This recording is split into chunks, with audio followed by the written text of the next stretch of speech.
어, 사실 제조 산업은 대한민국의 30%가량을 차지하고 있는 한국 산업의 근간이 되고 있는 산업군이죠. 그러다 보니까 디지털 트랜스포메이션이 다가왔었을 때 저희가 생각해 볼 수 있는 과제나 고민거리는 굉장히 다양하고 거기에 따라서 저희 한국 경제에 미치는 영향도도 굉장히 클 것으로 보여요. 사실 추세로 본다 그러면 아무래도 이제 지금 OECD 국가 중에서 출산율이 0.7% 정도로 예측이 되고 있죠.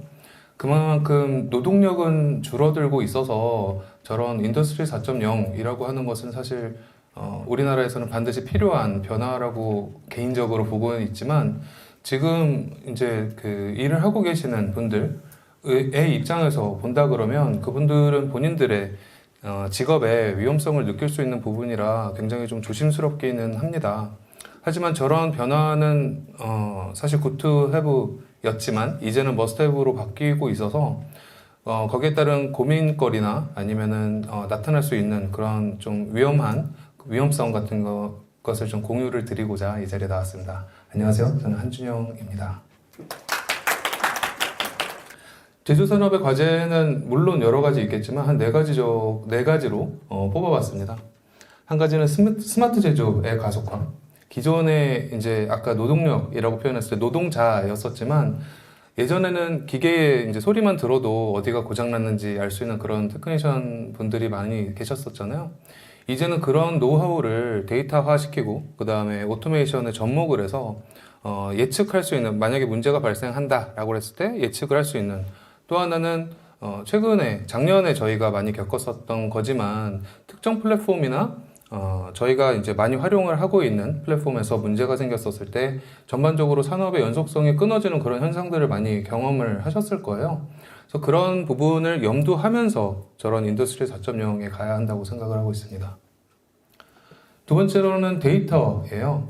아무래도 센서 기반이라든지 굉장히 많은 여기 보시면은 하루에 1페타 정도의 데이터를 활용하는 그런 스마트 공장들이 나타나게 되고 있는데 저런 데이터들을 어떻게 활용하고 저장하고 그 다음에 이제 그 아날리틱을 하느냐 이런 것들이 굉장한 과제라고 볼 수 있습니다. 물론 저기에 따라서는 비용에 대한 고민도 같이 하셔야 될 것이고요. 세 번째 보면은 이제 기업 네트워크의 변화예요. 아무래도 네트워크 기술이 발전함에 따라서 거기에 맞춰서 기업들이 변화를 하고 있는 것이고 네 번째는 저희가 일하고 있는 이런 환경에 따른 변화입니다. 아무래도 팬데믹 때문에 큰 변화가 있기는 했었지만 이제는 어디에서라도 그 위치에 구애받지 않고 피지컬한 위치에 구애받지 않고 어디서나 언제 어디서나 접속을 해서 일할 수 있는 그런 환경을 저희는 마주하고 있어요. 따라서 저런 부분들을 상당히 고려를 해야 되고 이제 과제라고 이제 적어봤습니다. 그래서 앞으로 인더스트리 4.0에 맞춰서 변화를 이제 생각을 하실 때는 저런 부분을 좀 염두하셨으면 좋겠습니다. 근데 사실 저게 그냥 타노스의 그냥 플립 같이 한 번에 다 변할 수는 없어요. 그래서 저는 journey라고 표현을 하고 싶어요. 조금씩 맞춰서 조심스럽게 변화를 하는 것이죠. 한 번에 바꿀 수는 없지만 이런 여행이라고 생각을 할 수 있겠습니다. 물론 기존에 가지고 있었던 기술 역량에 대해서는 큰 변화가 있을 것이고요. 아무래도 그런 메카닉 분들에서 IT 엔지니어 쪽으로 많은 변화가 있다라고 생각을 하고 있고 두 번째로는 말씀드린 것처럼 데이터의 관리와 활용, 그 다음에 비용에 따른 고민거리 세 번째로는 이제 자동화. 더 이상은 이제는 AI라든지 머신러닝에 이제 릴라이한 그런 산업 구조로 갈 것이기 때문에 그런 부분 역시도 고민거리가 될 것이고요. 협업하고 개방성. 그 데이터를 활용한다는 말은 만약에 제가 가지고 있는 플랫폼 안에서 데이터를 활용한다 그러면 제가 볼 수 있는 인사이트는 딱 그 안으로 한정될 수밖에 없습니다. 따라서 우리가 같이 일할 수 있는 협업자를 찾고 그들과의 데이터를 공유하면서 협업하는 것이 굉장히 중요할 것이라고 봐요.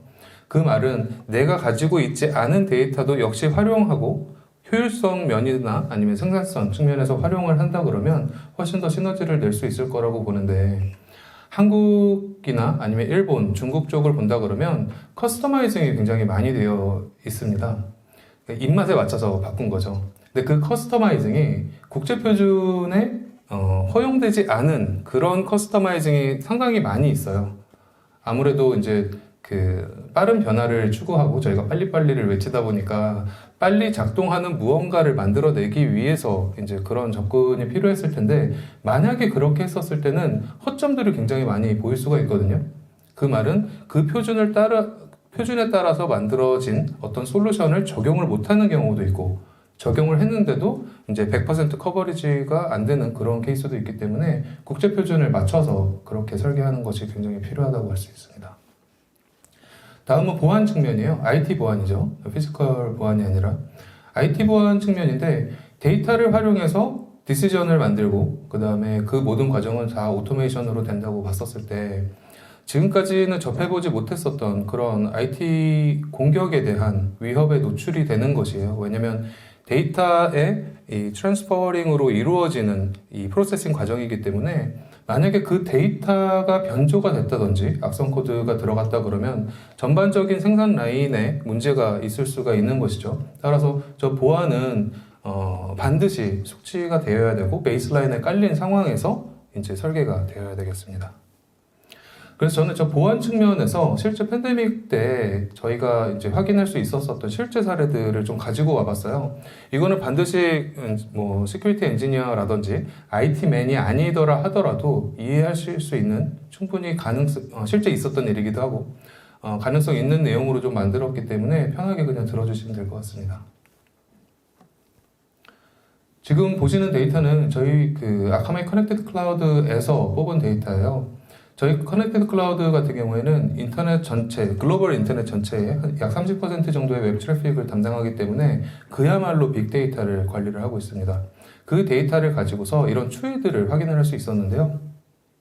여러 가지 산업군 중에서 뽑아본 게 미디어나 매니팩처링, 하이테크, 그 다음에 파이낸셜 서비스, 이커머스 이렇게 구분을 했었는데, 추세를 보면은 팬데믹 기간 동안에 굉장히 공격들이 많이 늘어나는 걸 볼 수가 있고, 또 하나는 각각 그 산업군마다 들어갔었던 공격들이 시간이 갈수록 굉장히 그 바의 길이가 높아지는 것을 볼 수가 있어요. 그만큼 공격자들은 산업군에 따지지 않고 이제는 공격을 시작을 했다라고 볼 수 있는 것이고, 인더스트리 4.0으로 간다 그러면 저 갭은 훨씬 더 커질 거라고 예측이 됩니다. 또 다른 것은 웹 공격의 추이예요. 예전에 보면 이 밑에 있는 LFI나 뭐 XSS 이런 거는 전부 다 공격의 스타일이거든요. 공격 메서드인데, LFI는 Local File Inclusion, 그 다음에 XSS는 Cross Site Script, 그 다음에 SQLI는 SQL Injection이라고 하는 그런 공격의 추이인데요. 사실 기존에 팬데믹 이전에는 저 SQL 인젝션이 가장 많이 활용이 되는 공격의 수법이었어요. 실제로 해커가 해킹을 하고 그 다음에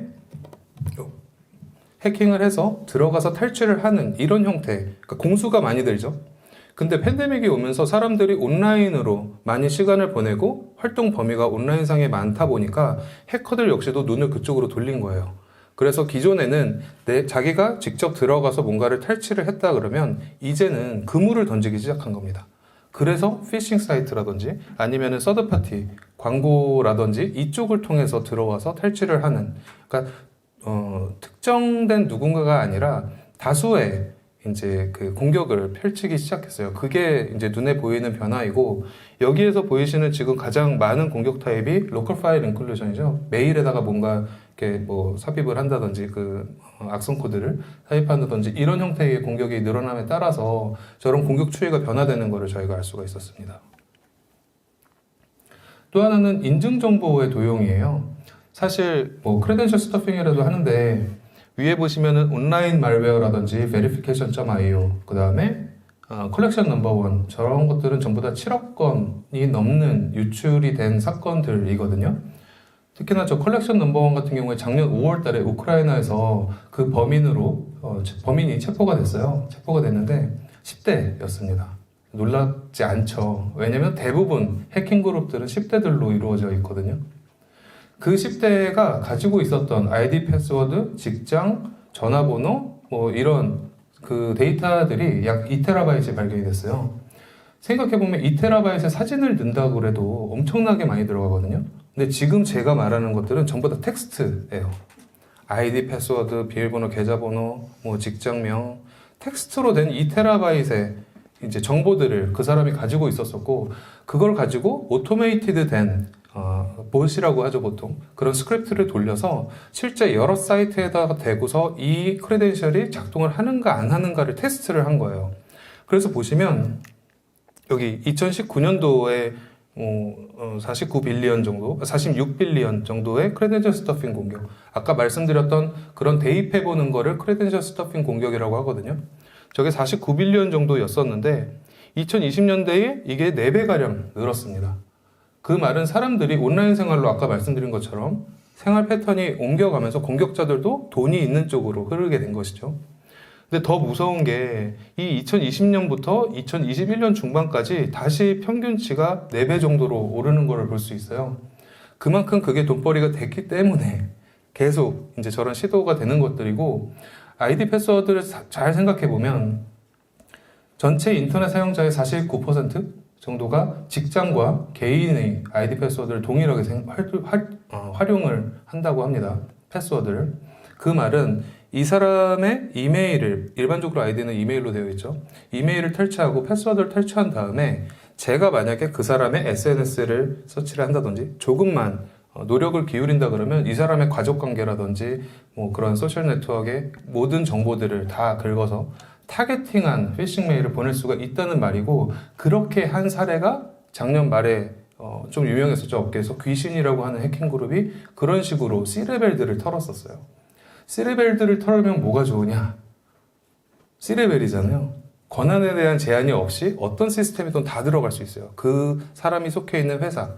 그래서 작년에 이제 붐이 일었던 게 제로 트러스트라고 하는 그 이제 키워드가 굉장히 유명했었죠.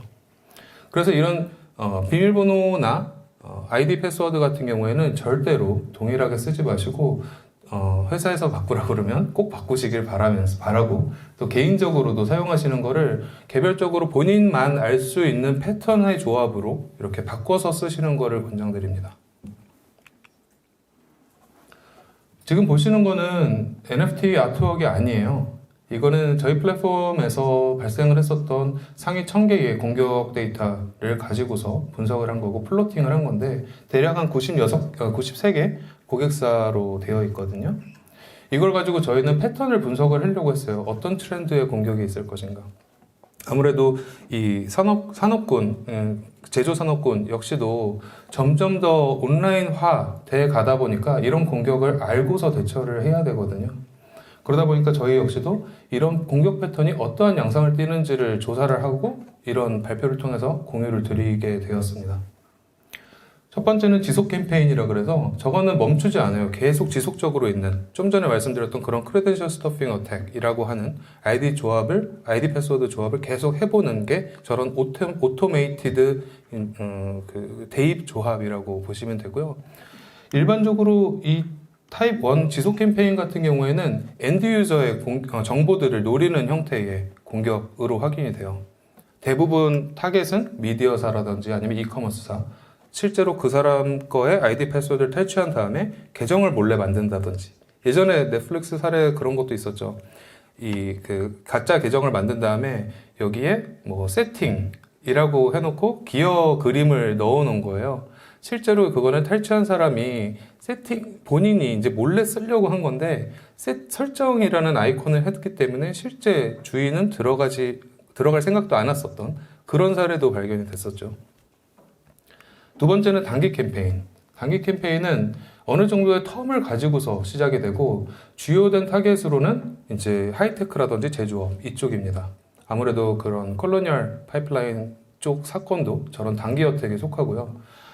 해커의 입장에서는 굉장히 좀 오래 걸려요. 저 공격을 하기 위해서는. 왜냐면 충분히 특정 회사에 대해서 공부를 하고 공격을 시작을 하는 거거든요. 거기다가 만약에 온프레임 장비를 가지고서 보안 엔진을 돌렸다. 도스를 맞으면 이 온프레임 장비가 가지고 있는 한계치, 캐파를 넘게 되면 얘는 먹통이 됩니다. 그 말은 바로 들어가서 아까 말씀드렸던 그런 그 인젝션 어택을 가지고서 정보를 탈취를 할 수 있는 상황이 돼버려요. 그렇기 때문에 저렇게 공부를 하고 특정 회사를 향으로 가서 탈취를 해오는 그 해커들 입장에서는 공수가 좀 많이 드는 형태가 이런 단기 캠페인.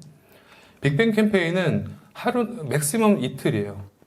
빵 때린 다음에 레터 보내서 랜섬 요청하는 거죠. 얼마 내나 뭐 이런 거. 그런 형태가 빅뱅. 저거는 하루나 이틀을 넘기지 않습니다. 저런 형태는. 참고로 절대로 거기에 응해서 돈을 주시면 안 돼요. 왜냐면 그 역시도 그들은 학습을 하는 거거든요. 그래서 만약에 한국에서 특정 산업군에 이렇게 해봤더니 돈이 나오더라 하면은 그 친구들이 여러 친구들을 더 부를 겁니다. 한국향으로. 그래서 절대로 페이아웃은 하시면 안 돼요. 실제로 구글링을 조금만 해봐도 요즘에 디도스 공격 에저 서비스라는 말을 혹시 들어보셨나요? 월 10만 원 정도 내면은 월 최대 120분 동안 특정 사이트를 다운시켜주는 서비스예요. 그리고 거기에는 심지어 SLA가 있어요. 만약에 다운을 못 시키면 반품해드립니다. 뭐 이런. 그렇다 보니까 학생들 같은 경우에 10만 원 정도를 투자하고 몇십억을 받을 수 있는 놀이를 할 수가 있게 되는 것이죠. 따라서 저런 형태들이 많이 이제 성행을 하고 있고 절대 페이아웃을 해주시면 안 됩니다.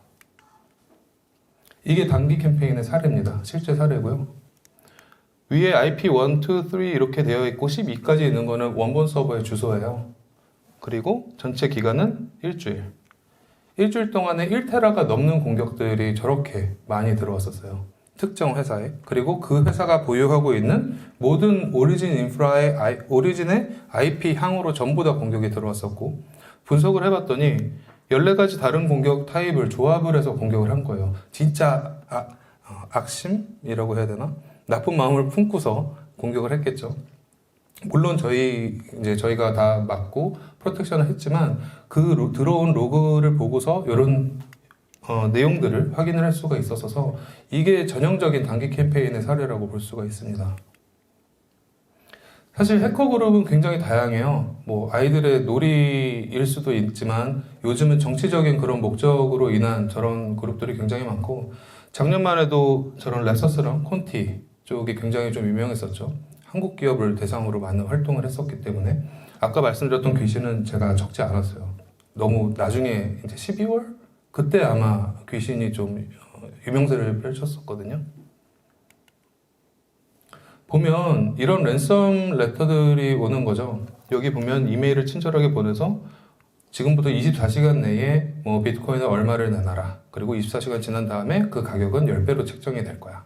안 그러면 공격을 이렇게 할 거야, 저렇게 할 거야. 이런 식으로 오기도 하는데, 또 다른 방법으로는 실제로 공격을 할 때에 그 리퀘스트 URL 뒤에 이 구문 있죠? 그 뒤에다가 랜섬 메시지를 보내는 경우도 많이 있습니다. 여기 보이시는 콘틸릭스라고 하는 것은 사실 작년에 큰 인사이트를 줬어요. 모든 보안업체 쪽에. 저 콘틸릭스라는 게 아까 그 해킹그룹 중에서 콘티그룹이라고 말씀을 드렸었는데, 그 친구들은 러시아 베이스의 해킹그룹이에요. 근데 작년에 러시아가 우크라이나에 침공을 했었을 때에 저 콘티그룹이 어나운스를 했죠. 퍼블릭하게. 우리는 러시아 정부를 지지한다. 했고, 대한민국 정부는 우리는 우크라이나 정부를 지지한다. 라고 한 다음에 콘티가 퍼블릭하게 한국 기업향으로 공격을 펼치겠다. 라고 했는데, 처음에 조금 그런 시도가 있다가 이게 와해가 돼버렸어요. 혹시 뒷이야기를 아시는 분? 아무도 말씀 안 해주실 것 같긴 했지만, 뒷이야기는 저 콘티 그룹에서는 러시아인만 있던 게 아니었습니다. 저 그룹은 러시아 지역에서 활동하는 사람들이었기 때문에 우크라이나라든지 다른 나라의 사람들도 있었고, 그 인베이션에 반대하는 세력들이 있었던 거예요. 단지 콘티 그룹의 운영진의 결정에 의해서 그런 이제 발표를 했었던 것이고, 거기에 반발하는 친구들이 트위터에다가 이 계정을 만들었어요. 지금도 있어요. 나중에 들어가서 보시면 그들이 저기다가 공개를 했던 게 콘티 그룹이 공격을 하는 방법, 해킹하는 방법, 해킹 툴 어떻게 막는지, 어떠한 프로세스를 따르는지, 만약에 자기네 해킹 그룹에 새로 누군가가 들어오면 어떤 교육을 거쳐서 해킹을 시키는지가 상세하게 나와 있습니다. 그러다 보니까 그 팀 자체가, 팀이라고 하기 좀 그렇지만 해킹 그룹 자체가 굉장히 와해가 돼버리고, 그들은 아까도 말씀드렸다시피 10대 그룹 친구들이거든요. 그러다 보니까 이런 내세우고 자랑하고 이런 것들을 굉장히 좋아하는 친구들인데 그런 것들이 없이 이제 서서히 무너지게 됐었었죠. 지금 보이시는 게 뉴질랜드 정부에서 만든 장표예요. 보면 좀 전에 소개시켜드렸던 피싱 공격이나 패스워드 게싱, 이거는 아까 말씀드렸던 그 크레덴셜 스토핑 공격이라고 볼 수 있고, 이 vulnerability 같은 경우에는 오픈소스의 취약점이라든지 작년에 그 스프링쉘이나 로그4j나 굉장히 많이 있었었죠. 그런 취약점들로 인해서 침투하는 방법, 이메일을 통해서 침투하는 방법. 그러니까 결국에 그런 다양한 공격 스타일은 진입점일 뿐이에요. 특정 기업에 들어가기 위한 진입점. 입사한다는 말이 아니라 실제로 이제 침투한다는 뜻으로. 그래서 들어간 다음에 바로 이 부분이 보시면 보틀넥 지점이라고 볼 수 있어요. 들어가서 그 시스템을 장악을 해야 돼요. 그래서 귀신이 C레벨들을 타겟으로 보내게 됐던 겁니다. 그래야 시스템을 장악할 수 있거든요.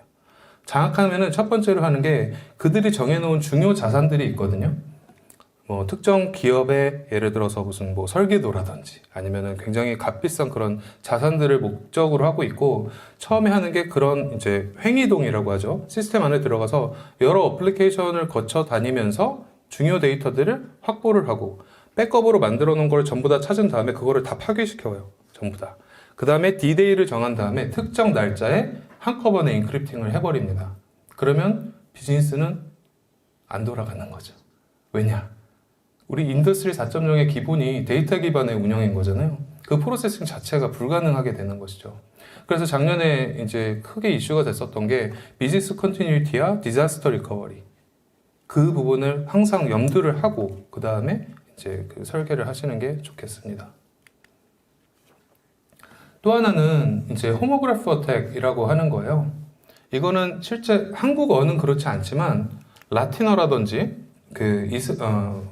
시릴리거라든지 아니면 터키시 같은 경우에는 공통된 문자들을 갖고 있어요. 활자. 저 문자들을 여기 공통분모 보이시죠?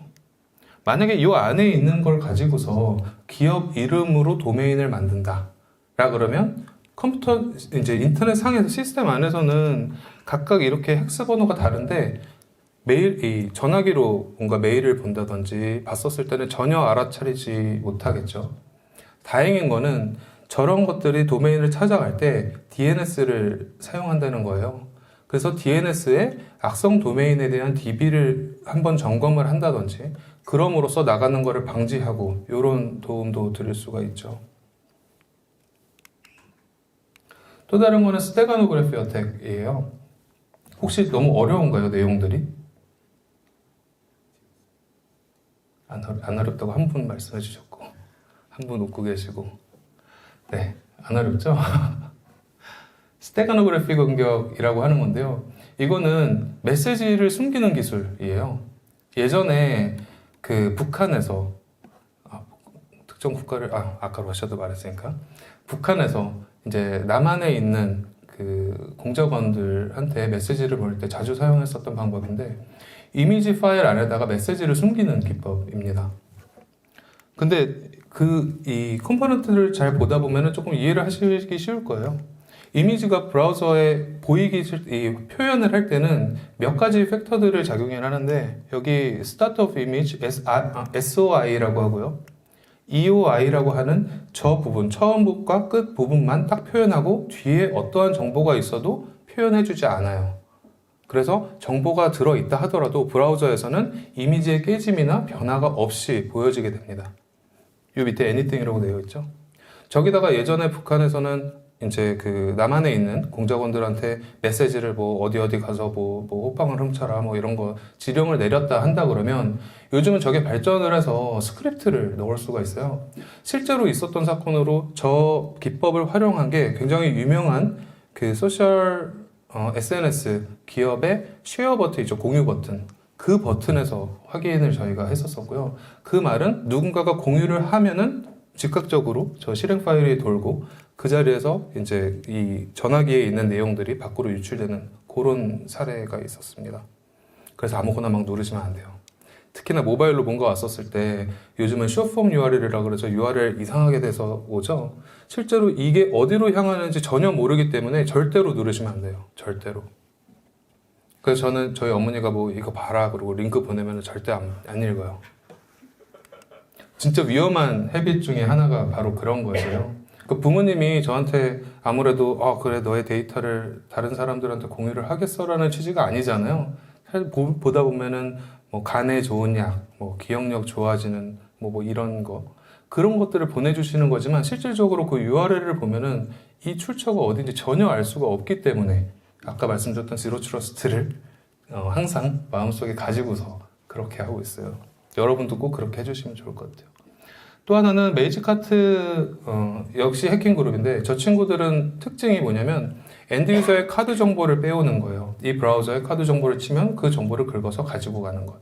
이들이 했던 게 뭐였냐면 그 브라우저 탭 상단에 보면은 조그맣게 파비콘이라는 아이콘이 있어요. 굉장히 작게 생긴 그 페이버릿 아이콘의 약자가 파비콘이거든요. 나중에 한번 찾아보세요. 거기 있으면 그 안에다가 실제 실행 가능한 그 PHP 웹쉘을 넣어놓고 이 페이지 안에 들어가 있는 URL들을 변조하는 거예요. 자기들이 원하는 대로. 실제 그래서 도메인은 원래대로 같지만 실제 클릭을 했었을 때 이 도메인의 이제 은행이라 그러면 그 은행 게 아니라 다른 쪽으로 들어가는 거고 그 페이지에는 이 은행과 동일한 이제 그 UI죠. UI를 가지고 만들어 놨다. 그러면 아이디 패스워드는 바로 이제 바깥으로 나가게 되는 겁니다. 그래서 요즘 성행하는 게 이제 그 페이지 무결성 체크하는 그런 솔루션들이 요즘 나오기 시작하는 거예요. 물론 저희는 예전부터 있었지만. 또 다른 하나. 이거는 실제로 사람들이 약간 좀 이런 그 사이콜로지를 이렇게 건드는 그런 기법이라고 볼 수 있는데 단순히 메일을 적는 거예요. 근데 아까 말씀드렸던 호모그래프 공격을 활용해서 이메일을 파고 그쪽을 통해서 메일을 보낸다. 여기 가정은 이제 CEO와 CHRO의 메시징이라고 해놨고 뭐 이런 팬데믹 기간 동안에 한국에서 고생이 많아요. 만약에 괜찮으면 요 링크를 눌러주세요 라고 가정을 해서 보낸다고 했었을 때 저거 역시도 누르는 거는 다시 한번 생각을 해봐야 됩니다. 왜냐 보낸 사람이 진짜 그 사람인지 알 수가 없잖아요. 가끔 저희 회사에서는 저런 테스트를 하기도 합니다. 그래서 만약에 저희 C레벨에서 누군가 눌렀다 그러면 그거를 다 공유를 해요. 누가 이거 눌렀다고. 그만큼 지로 트러스트를 강조하는 거죠, 항상. 때문에 이런 지로 트러스트가 굉장히 중시가 되고 있고 이제 처음 제조업에서 인더스트리 4.0으로 간다고 했었을 때 그런 것들을 반드시 염두를 하고 설계를 해야 된다고 하는 겁니다. 지금 보시는 거는 백악관에서 작년 초에 1월 달에 발표한 내용인데요. 여기에서 지로 트러스트 백악관 산하에 있는 모든 국가기관은 미 정부의 국가기관은 지로 트러스트 기반으로 아키텍처를 짜겠다라는 내용으로 얘기를 하면서 거기에 마이크로 세그멘테이션이라는 이야기가 나와요. 마이크로 세그멘테이션이라는 이야기는 이제 그 아키텍처를 짤 때에 하나로 모두 다 연결되는 게 아니라 그 중간중간에 이쪽 어플리케이션에서 저쪽으로 넘어갈 때 그 중간에 방화벽을 세우는 거거든요. 원래 허용이 된 것만 허용을 시킨다는 그런 뜻으로 마이크로 세그멘테이션이 나온 거고 그런 솔루션들이 이제 속속들이 나오고 있죠. 마치 타이탄이라고 생각할 수 있을 것 같아요. 일반적으로 배를 보면 저런 식으로 세그멘팅이 다 되어 있죠. 저 이유는 어느 구간이 찢어져서 물이 들어온다 했었을 때도 배가 침몰하지 않게 하기 위한 거였어요. 만약에 그 배 위에 센서가 있어서 사람과 뭐 강아지만 돌아다닐 수 있고 물이나 불이나 다른 게 있으면 자동으로 차단되는 그런 정책이 들어가 있었다 그러면 절대 침몰하지 않았을 거고 타이타닉 영화도 안 나왔을 겁니다, 사실은. 그래서 지로 트러스트라는 것, 그 다음에 마이크로 세그멘팅이라는 거는 아까 그 전체적인 에코시스템에 봤었을 때 버틀넥 부분에 있기 때문에 굉장히 중요한 부분이라고 생각할 수 있습니다. 또 하나는 작년에 이런 오픈소스 취약점에 대한 위험성이 커지면서 역시 미 정부에서 저런 발표를 했었죠. 로그4j 때문에 좀 유명해지긴 했었는데 그때 계속 구문들을 바꾸면서 공격자들은 공격을 시도를 했었고 저희 아카바이를 포함해서 여러 다른 경쟁사들과 같이 협력해서 막았어요. 왜냐면 이거는 뭔가 물건을 팔아야 되겠다라는 것보다는 사실 그 공격이 전 세계적으로 줄 수 있는 여파가 너무 컸기 때문에 미 정부와 같이 협조를 해서 정보를 쉐어하고 어떤 공격이 생겼다 그러면 그런 내용들을 쉐어해서 막았었던 사례라고 보실 수가 있겠습니다. 따라서 아카마이 커넥티드 클라우드는 왼쪽에 보시는 것처럼 뭐 저장할 수 있는 거는 저장하고 API 가속을 하고 그 다음에 로드 밸런싱이나 컨텐츠 이런 네트워크 상황이라든지 화면 사이즈에 따라서 변조를 해줄 수 있고요. 그 다음에 시큐리티 서비스 부분에서는 어플리케이션이나 API에 대한 프로텍션, 그 다음에 디도스 프로텍션, 프로드라고 그러는 거는 사기이거든요. 그런 사기에 관한 이런 그 기계가 동작을 한 건지 아니면 사람인지에 대한 판단. 사람도 사실 두 가지죠. 좋은 사람, 나쁜 사람, 사기를 하려고 하는 사람. 그러면 그거를 판단하는 그런 기준. 그러니까 예를 들어서 봇이라고 그런다 그러면 마우스 움직임이 있을 때 직선을 띄거든요. 뭐 패스워드를 누른다고 그랬을 때 정확한 특정 인터벌을 가지고 패턴으로 눌러져요. 그리고 이 모바일이라 그러면 자이로스코프의 움직임이 없겠죠. 그런 걸 가지고 이게 봇이구나, 스크립트구나, 기계구나를 판단을 하고 사람인지 아닌지를 판단을 할 수가 있습니다. 또 하나는 같은 저희가 가지고 있는 이 커넥티드 클라우드에서 이런 컨텐츠 딜리버리와 시큐리티, 그 다음에 클라우드 컴퓨팅도 같이 하고 있어요. 아무래도 원본 같은 경우에는 뭐 시중에 하이퍼스케일러들이 굉장히 많지만 기존 이 특정 회사가 필요한 기능 이상의 많은 것들을 제공하는 부분이 있거든요. 그 말은 곧 비용으로 이어져서 스태틱한 거, 그러니까 변화가 되지 않는 데이터, 변화가 되는 데이터, 그 다음에 자바스크립트로 실행해서 응답을 줄 수 있는 데이터를 나눠서 이제 활용을 하시고 구현을 하신다 그러면 비용적으로도 속도적으로도 굉장히 알맞은 그런 환경 구축이 될 거라고 생각합니다. 마지막으로 저희가 가지고 있는 아까 말씀드렸던 커넥티드 클라우드의 분포도예요. 그래서 전 세계적으로 36만 대의 엣지라고 하는 저런 서버들이 있고 디스트리뷰티드 코어는 쿠버네티스라든지 스토리지라든지 서버레스를 지원하는 그런 인프라들인 거고요. 저렇게 세 개가 합쳐져서 저희가 아카마이 커넥티드 클라우드라고 부르고 뒷단에 이제 그 커넥티비티 백본 파이버를 연결해서 그렇게 지원을 하고 있습니다. 그래서 오늘 조금 보안 얘기를 많이 하긴 했었는데 사실 다른 이제 연사분들도 다들 어떻게 최적의 환경을 만들어 줄까를 말씀을 많이 해주셔서 저는 조금 더 실생활에 가까운 좀 염두하고 조심해야 될 만한 그런 보안 이야기를 좀 해봤는데 어렵진 않았을려나 모르겠습니다. 감사합니다.